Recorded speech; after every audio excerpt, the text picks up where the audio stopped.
रविवार 1 जून के दिन यूक्रेन ने रूस पर अब तक का सबसे बड़ा ड्रोन हमला किया है। इस हमले में रूस के 40 से ज़्यादा मिलिट्री विमान नष्ट या क्षतिग्रस्त बताए जा रहे हैं।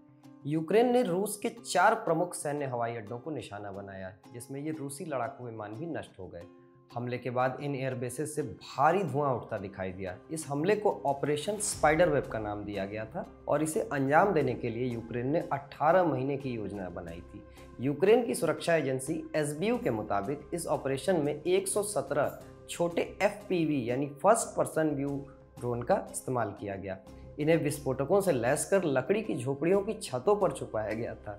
ये झोपड़ियाँ ट्रकों के माध्यम से रूस के अंदर स्मगल करके पहुंचाई गई थी। पहले उन्हें रूस के हवाई अड्डों के पास पहुंचाया गया और वहां से उन्हें ड्रोन से रिमोट कंट्रोल की मदद से लॉन्च किया गया। हमले के प्रमुख लक्ष्यों में रिपोर्ट्स के अनुसार 5 एयरफील्ड्स को टारगेट किया गया। इसमें बेलाया, ओलेनिया, ड्यालगिवो और इवानोवो हवाई अड्डे शामिल हैं। ये एयरफील्ड्स रूस के रणनीतिक बॉम्बर्स विमान जो कहे जाते हैं, जिनको बमवर्षक कहते हैं, उनमें Tu-95 यानी टुपोलेव 95, टुपोलेव 22M और A-50 एवॉक्स विमानों के प्रमुख अड्डे हैं। इन बॉम्बर्स का इस्तेमाल रूस के यूक्रेन पर मिसाइल हमलों के लिए करता है। अब आपको इन लड़ाकू विमानों की खासियत भी बता देते हैं। रूस के ये जो खतरनाक लड़ाकू विमान है, इसमें A-50 जो है ये एवॉक्स विमान है, ये जासूसी में काम आता है और ये एक महंगा विमान है।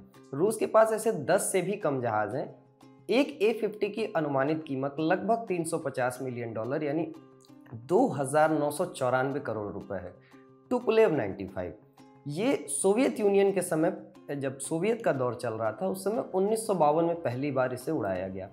इसे खास तौर पर न्यूक्लियर बम यानी परमाणु बम ले जाने के लिए तैयार किया गया था। हालांकि अब यह विमान क्रूज मिसाइल से हमला करने के लिए इस्तेमाल किया जाता है। यानी इसमें जो क्रूज मिसाइल से आप देखते होंगे, जो क्रूज हमले होते हैं, उसके लिए इस विमान का इस्तेमाल किया जाता है।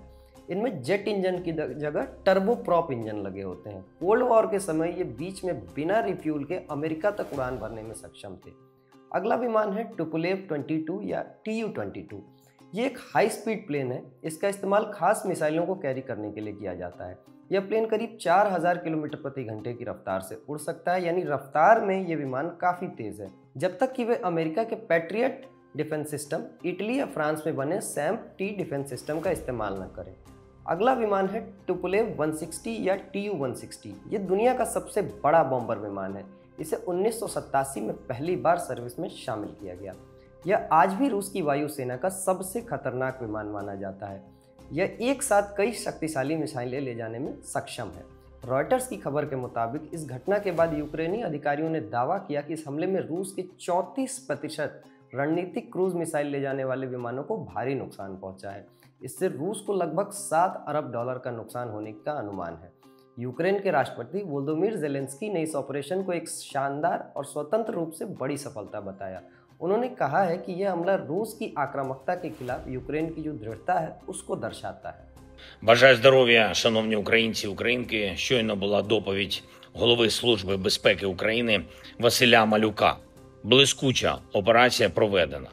На території ворога виключно проти військових цілей, проти саме тієї техніки, яка використовувалась в ударах проти України. Дуже відчутні втрати Росії і абсолютно справедливі, заслужені їхні втрати.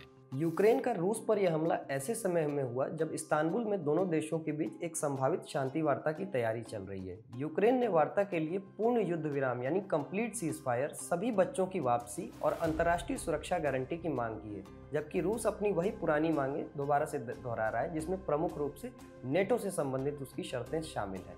इस हमले ने दोनों पक्षों के बीच तनाव को और बढ़ा दिया है और शांति वार्ता की जो संभावनाएं थी, उन पर भी प्रश्न चिन्ह लगता दिखाई दे रहा है। तो इस खबर में इतना ही। आप इस खबर पर क्या सोचते हैं, हमें कमेंट बॉक्स में ज़रूर बताइए। मेरा नाम है मानस, देखते रहिए दी लल्लन टॉक।